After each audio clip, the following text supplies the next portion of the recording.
I mean, how can they open the borders? How can they cut off the Keystone XL pipeline? How can this guy blame Russia, President blame Ukraine and Russia for our problems?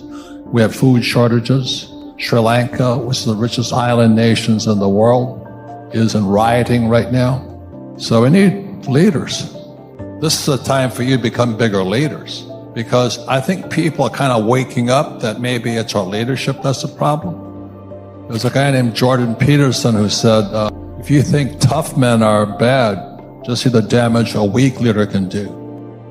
We've had weak leaders all over the world right now. So how bad do you think market crash is going to be? How bad, how ugly can it get? The worst case, which I hope I'm wrong, be civil war inside America. That's more than a crash, it's a civil war. We need new leaders immediately. So the worst it could get is civil war. I think the best we can express is probably a depression. We're already going into it. As I said last night, you know what we do, we print money to solve our problems.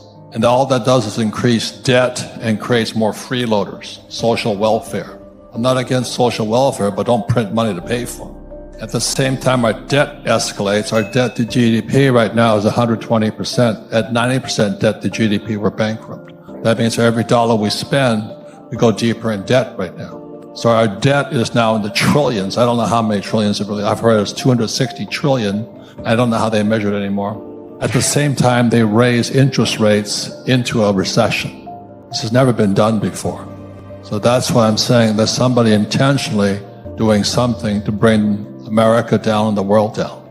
And there's a video of Trump speaking to, I think, the United Nations or something, and he's telling the German contingency back in 2018, he says, don't trust the Russians.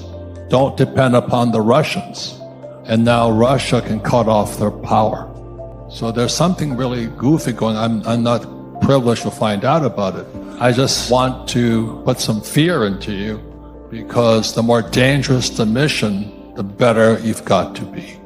I talked about last night how, you know, when I was preparing to go to Vietnam, I was a Marine helicopter gunship pilot. Our life expectancy was 30 days. I said, well, it inspired me to become a better pilot. How does a person who has zero influence over the market, no control over interest rates at this phase of their life, how do they properly make the right moves to still be effective where the market's going to go good, bad, or ugly? Stock markets, when they crash, go down in 3 phases. Boom, boom, boom. Phase 1 was bounce. It was called a bear market rally. This baby is going down, I hope, because I'm going to get richer. See, the thing right now is if you're afraid, it's because you got bad advice in your head. You're operating on bad information from your mommy, your daddy, your college professor, your school teachers, whatever it is. I get stimulated thinking about a crash, because I'll say it again, the tougher it is, the smarter you've got to be. And then it's your skill set. I'll tell you a quick story. When I came back from Vietnam, I said to my rich dad, I said, I want to be an entrepreneur like you. He says, well, you got to take sales lessons, 2 classes, to take real estate courses, which I did, and you have to learn how to sell. I said, I don't want how to sell, because my poor dad always says salesmen were scum. That was my poor dad. That's why he's a PhD. Poor, helpless, desperate. He was a great father, but he was a poor man. So finally, I kept arguing with my rich dad. I said, I don't want to learn how to sell. And finally, rich dad said to me, he says, you know, I'm 25, 26 years old, prime of life, you know, Marine, all this stuff. He says, how's your life, Robert? Non-existent. He says, because you can't f***ing sell. This time it's different. This is the new economy. We are just coming out of the longest bull run in history, 11 years. Started in 2011.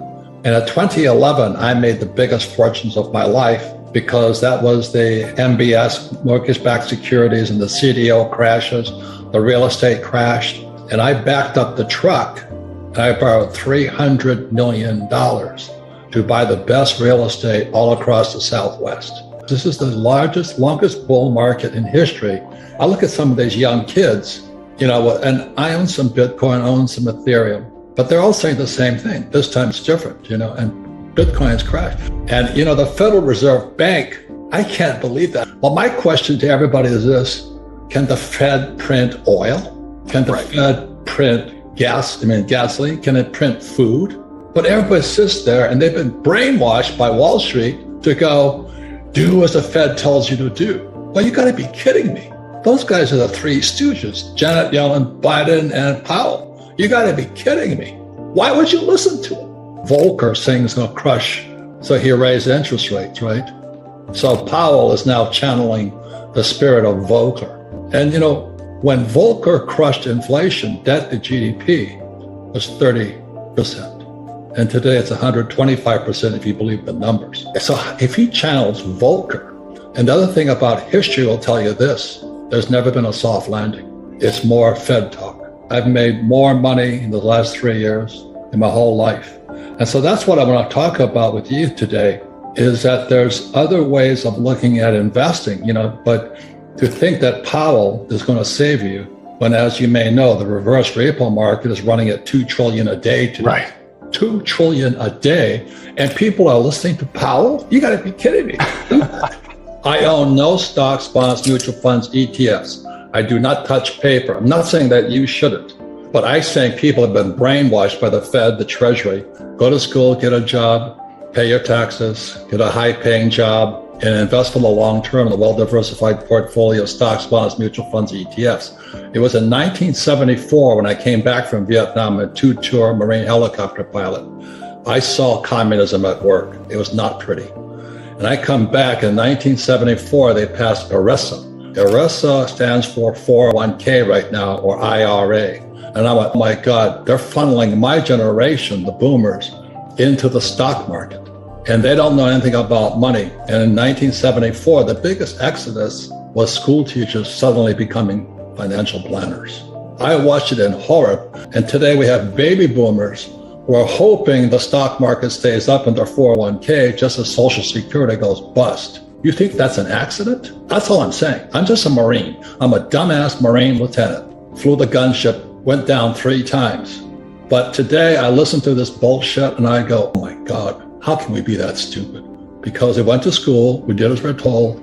Don't fight the Fed, do as the Fed tells you. Invest for long-term, well-diversified portfolio stocks, bonds, mutual funds, ETFs. And don't worry, Powell is now channeling Volcker. When the debt to GDP is 120%, you gotta be kidding me. So when they were dropping the interest rates, I thought I died and went to heaven because I buy apartment houses. I own 13,000 apartment houses. Every time the Fed dropped the interest rates, it jacked the value of my properties up, but I also improved the properties and I refinance out. So today I have no money in any of my properties. 13,000 units, all throwing cash. They said in a bull market, even idiots feel smart. I'm listening to all these idiots, after 2011, the market crashed in 2008 because the repo market went bad. And the repo market is the credit of Lehman Brothers and Bear Stearns was bad. So they hammered Bear. Anyway, it's a long story. My friends are all inside that world. But then when it came back out, they just started pumping money. And what they did was they kept printing more money to save a bad economy. It was already crashing again in 2011, but they kept printing money. And today we're going to pay that price. I use debt because debt is tax-free money. What I did was I rehabbed my apartment, 13,000 of them. I just kept buying more with the cash flow and I'd refinance out as interest rates dropped. So I'm in good shape now. Then I set all interest rates right now. So I use debt. And who's that guy who says live debt free? Well, that's his opinion. I don't do that. I don't flip houses. Remember all those guys who were flipping? So everybody flipped. No, they were stupid. When the moment you flip, you have a tax consequence. I never flip. I finance out this tax-free money. Not only that, is when I started investing, I had to invest at 12% interest rate. I like debt and I don't pay taxes. Because every time I borrow more money to float my properties, there's 3 types of tax breaks. I got appreciation, depreciation, and amortization. So I zero out. So my cost of money is, my tax on debt is 0. So when Biden took the Keystone XL pipeline off, my oil I was selling from the ground, which is a tax break also, went from $30 a barrel to $130 a barrel. Today it's like $120. Oh my God, this guy Biden is going to bankrupt us. I'm not saying him, but there's somebody who wants to bankrupt because oil is the lifeblood of civilization. I worked for Standard Oil of California as a tanker officer when I graduated from school. I understand oil. I was on the Alaska pipeline and all this. I'm like, he's screwing us. So when he raises inflation, the poor and middle class will go broke. And that was just done as soon as he was being done before he took office. And so I'm looking at this guy's going to sell America down the drain. I'm not saying it's him, but somebody wants us to go broke. And I'm watching this going, oh my God, so what else can so I have oil wells. I get tax breaks for those because I don't invest in oil stocks. I work for Standard Oil, but I don't invest in Standard Oil. I invest in the oil in the ground. I'm a wildcatter. Everybody says don't do it. I don't recommend it, but I like doing it.